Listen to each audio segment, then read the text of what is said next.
Okay, hello. As originally taught at Universidad del Valle earlier this year, so I will speak briefly about two things that are important to dive into the Green's functions theory and quantum theory. So, so basically, well, there's a lot of items here in this presentation. I will not go through all of them in this video, but I will go through the Green's function in quantum scattering, which is so it's basically very similar to what we have done before in classical electrodynamics. So that's one thing. And the other thing that we will go through is just the formulation of path integrals and Green's functions. These three we will not go through. We'll maybe in a different opportunity. If you want to know a little bit about that, just comment video and we will do something about it. So okay, so basically we will start with the Green's function on the quantum scattering problem. So this is not too complicated.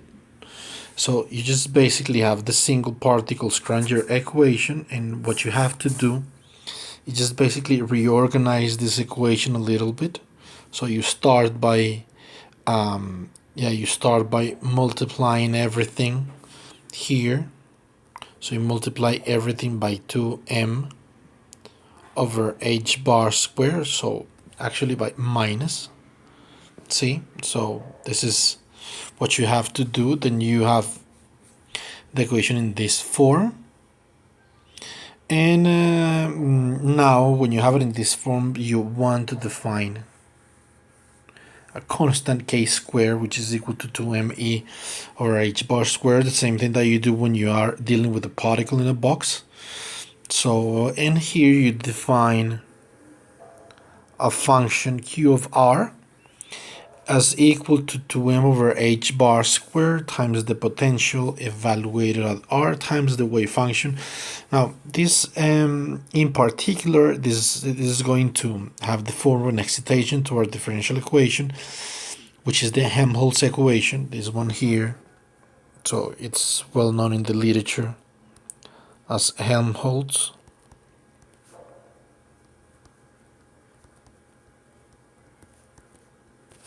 Equation, but that excitation will depend itself on the solution of the partial differential equation. So this is a little bit special.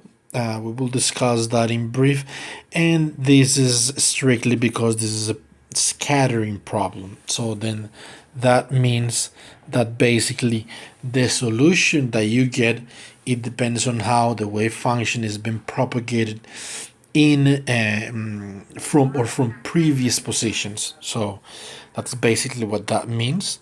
So now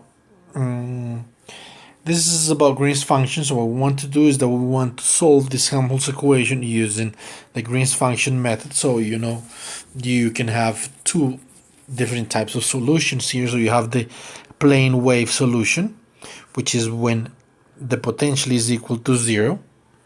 So, and you have the particular solution when the potential is different than 0. So then for the particular solution, so what you basically have is that here you basically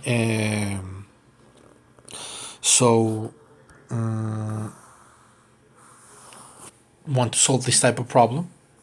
So this eigenvalue problem here for the Green's functions g of r, which is basically just is going to be a wave function in this case, where the potential is just a delta. Okay, so this is, as I said, this is just the Helmholtz equation. And then if we proceed, so the solution according to Green's functions theory is given by this convolution integral. Remember, this is the particular solution here. So then, and so basically, what we have is that then q of r, in that sense, if you express q of r as the superposition of several sources which are located according to this delta tree of r minus r prime, and what you will basically get is just something like this. See, so then this is for q of r. So as it says here, at this point, the Green's function g of r serves as a kernel to calculate the solution to expression 2, that is Helmholtz-like equation, and to calculate self-consistently q of r. Okay, to calculate g of r to expression 3 is multiplied by a factor e to the iq dot r and then integrated with respect to d3r as follows. Now, what we want to do here, so what we multiply, so this equation that we have here, we multiply both sides of this equation by e to the iq dot r and integrate over the 3r. So basically what we want to do is that we want to somehow use Fourier analysis to pull out a solution for this. So the Fourier transform here of a delta is equal to 1. Well, that depends on what type of normalization you're using, but it can be as well square root of 2 pi, but in that case, if you normalize in such a way, then of course the Fourier part in the left hand side will change a little bit, but for the meantime we'll just use the fact that this delta is just normalized to 1. Okay, and then we have basically, in order to come up with a solution for the Green's function for this Helmholtz equation, so we have to solve this integral.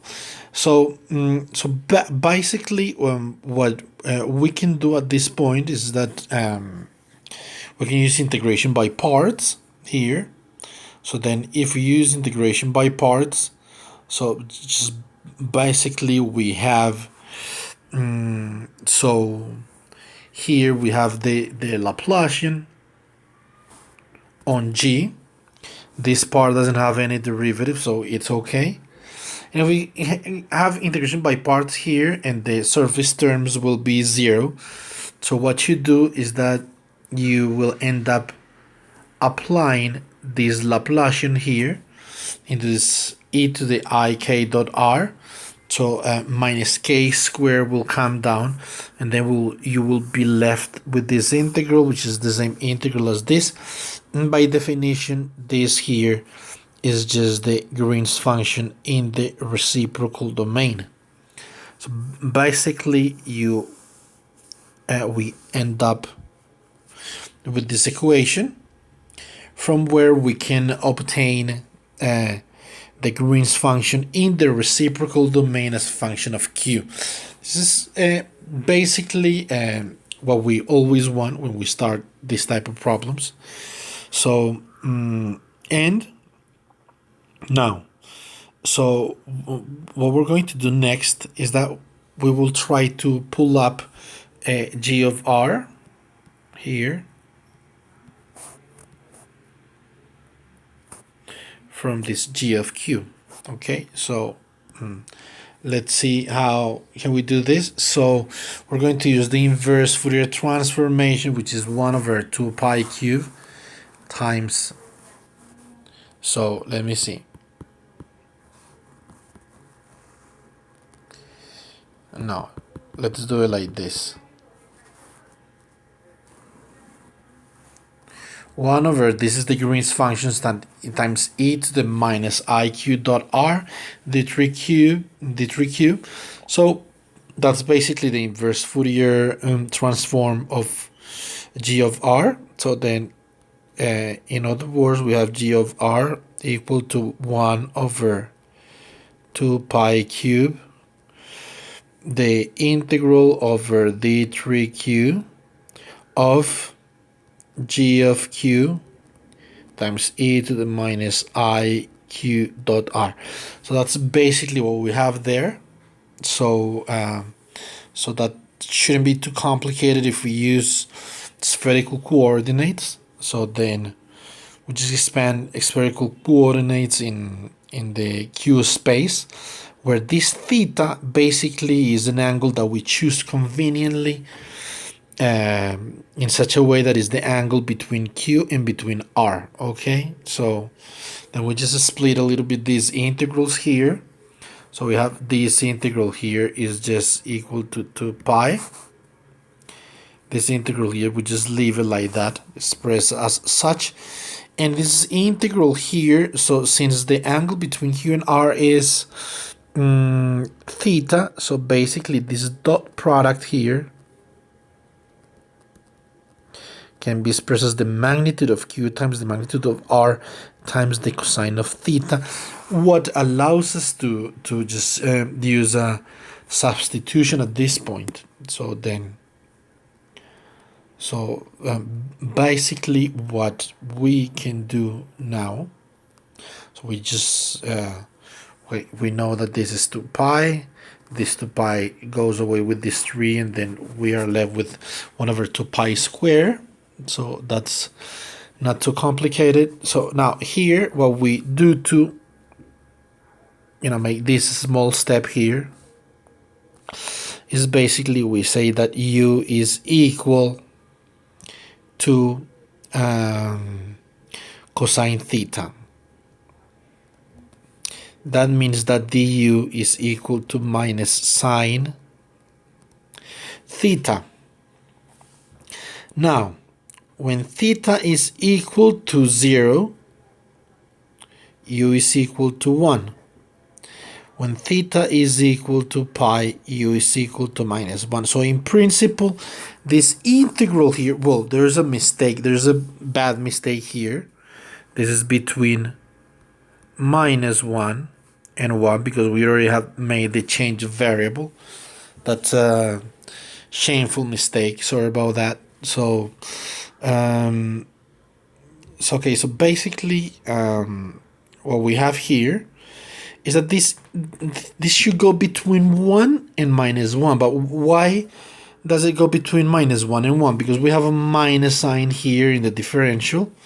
And then if we remove that minus sign from there, we remove it at a cost of exchanging the integration limits. So that's why the integration limits look like this. Here we have this in the proper way.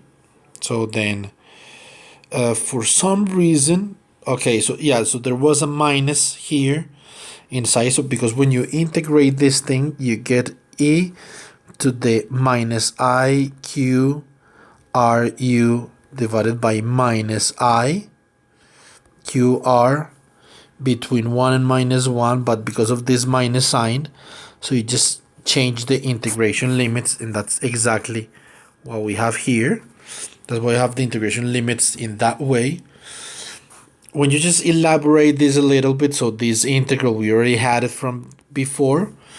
And you have, when u is equal to minus 1, so this becomes e to the iqr minus e to the minus iqru when u is equal to 1. So it's just e to the minus iqr divided by iqr. Okay, so this looks somehow okay. Just let me see what else can we do here. Okay, so basically we can cancel this q with this square here. So we're just left with the q upstairs. We have IR at the bottom.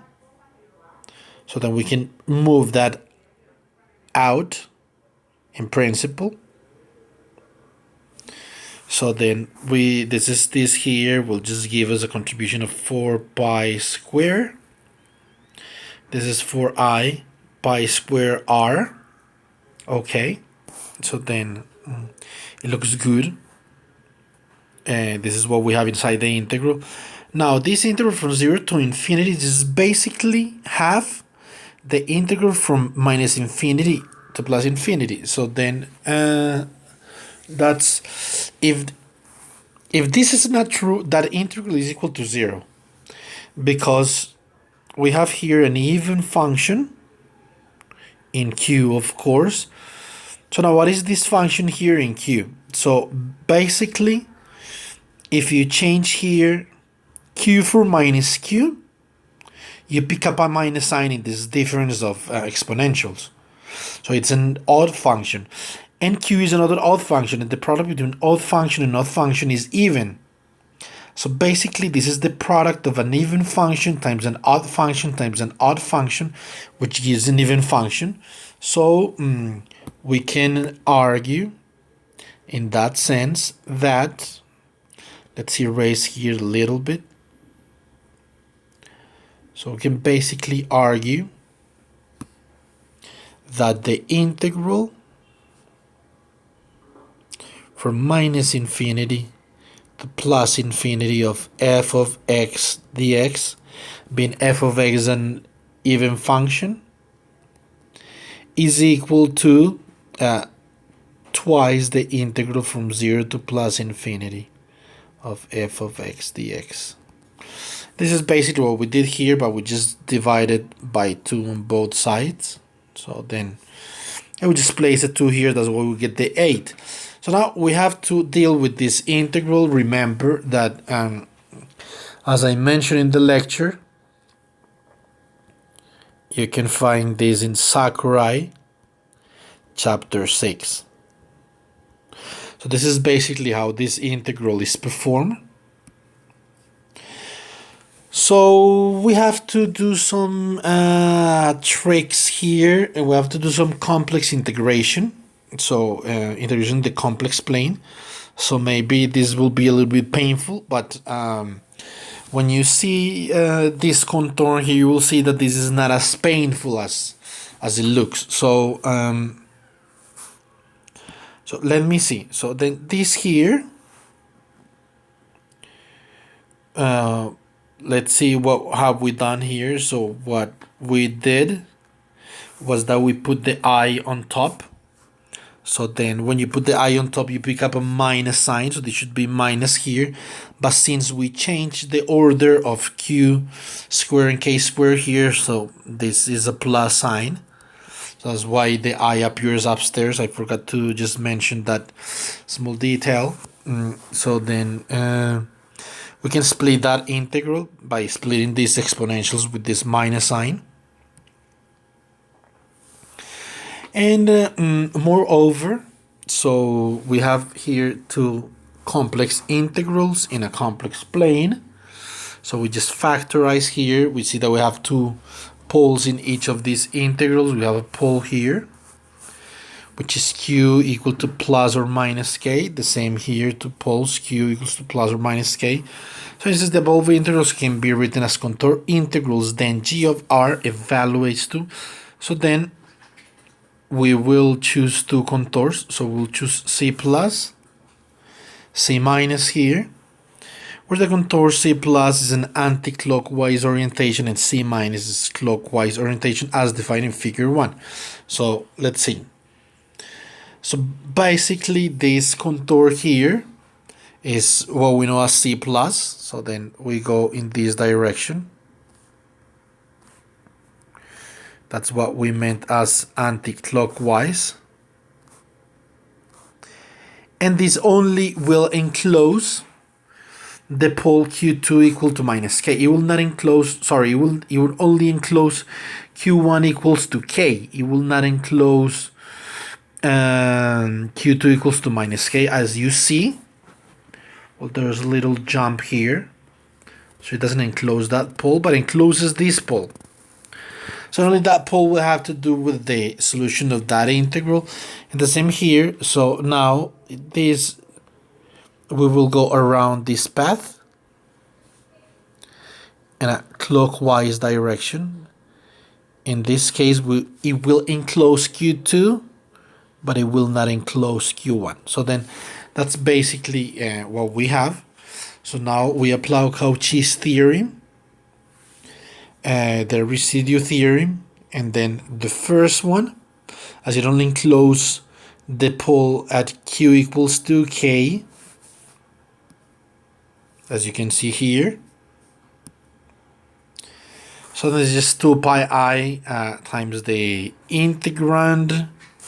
So this, if we kind of are, let's say, more careful with this, that integral here, so basically this integral here around c plus of dq e, sorry, q times e to the I q r. So as the part that goes on the denominator, this is divided by q minus k, q plus k. This is equal to 2 pi I, as you can see here. So this is where this 2 pi I comes from. Now, we'll multiply that by the integrand, okay,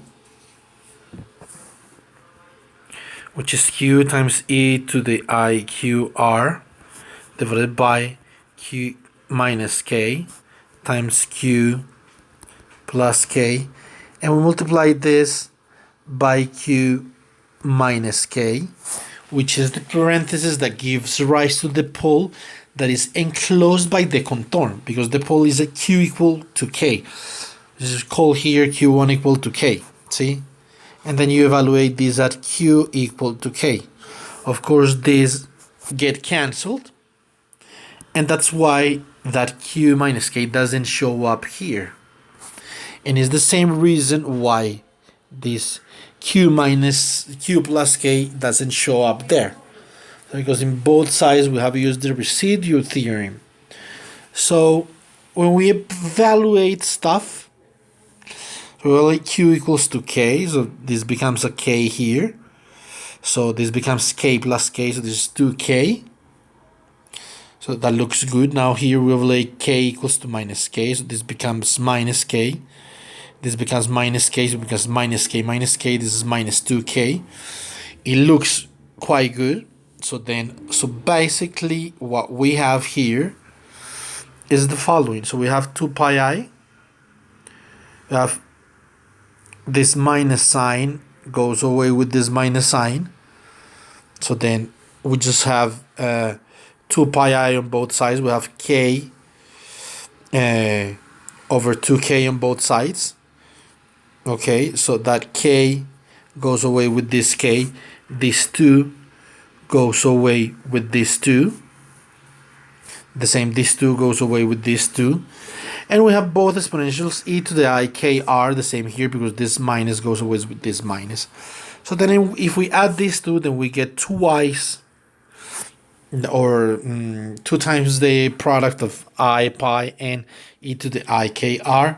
And we finally, when we multiply this I and this I, we get a minus sign. We arrive at this wave function, which is the desired wave function for the scattering problem of the Green's function. So then basically when we let's introduce this in the formula for the particular solution for that Helmholtz equation, which was originally the Schrödinger equation, we get this. Here we get this when we replace the Green's function. Be careful that this is, you have to replace the Green's function evaluated at r minus r prime, so that's quite relevant there. So you can cancel these 2 with this 4 here. So you just get this m outside the integral with this h bar as well outside the integral. So you get minus m over 2 h bar squared pi. So then this is this amplitude that you have there. And this is the integral that you have to calculate. So then, so that what that basically means is that you should start with some sort of wave, psi of r prime, and you introduce that wave there to actually determine what will be your resultant wave at the scattering center. So then, now, for the homogeneous problem, that is when the source is equal to 0, so you just get the homogeneous solution. This it will be nothing but a plane wave. So you can see that from there. Okay, so then this is the green kernel for this problem, and there you have your solution to the Green's function, to the Schrödinger equation for the scattering problem. So then this is quite illustrative. So even though if you have, let's say, some kind of inquiries, you know that you're more than welcome to just post a comment. So, but this is where we wanted to get to. There's a few things that I would like to say about this. So, the first thing that I think it will be important to say about this is that basically this problem, this type of Green's function problem, is a bit more similar to the problems on Green's functions that we have on classical electrodynamics than the problems that we will encounter in quantum mechanics. See, so then in quantum mechanics, typically what we want to do, or what we want to use the Green's function for, is basically to calculate probability amplitudes between transitions. See, so you have a quantum system. Let's say you excite, or something happens to your quantum system. Your quantum system goes from one place to another. Let's say your quantum system have n particles, at instant t1. It has now n plus 3 particles at instant t2. So you want to actually determine how your system transits between these two states of different particle numbers. So then for that you use the Green's function. So and when you have the Green's function for that case, you can use it to calculate density of states. You can use it to calculate transport properties. You can use it to calculate current through the system. You can use it to calculate many things. So it's quite useful, but that's a different problem. This problem that we just solved here, as you see, it has all the basic ingredients that a problem in classical electrodynamics will have. So then so you have this sort of linear response, linear formulation for the solution of your problem. You have a partial differential equation that you want to solve that becomes this. You have an excitation Q, you have a response psi. So it has all the ingredients that we usually have in classical physics. So we should identify this problem as a problem that is more similar to the problem that we have in classical electrodynamics, in classical physics, than the problems that we have in quantum mechanics. Even though the Green's function from quantum mechanics comes from this reasoning, so there's few steps farther that you have to go through in order to actually arrive at the actual notion of Green's function in quantum mechanics. And for that, so we have to discuss about path integrals in Green's function. So this is the first step you have to do before actually discussing Green's function theory in quantum mechanics. You have to be able to talk about path integrals. So let me see. What about time? This is a 30-minute lecture. I would say that maybe we can stop here and just do a different video for the path integral part. So I'll just stop the video now, and then we will continue with the path integrals in a new video.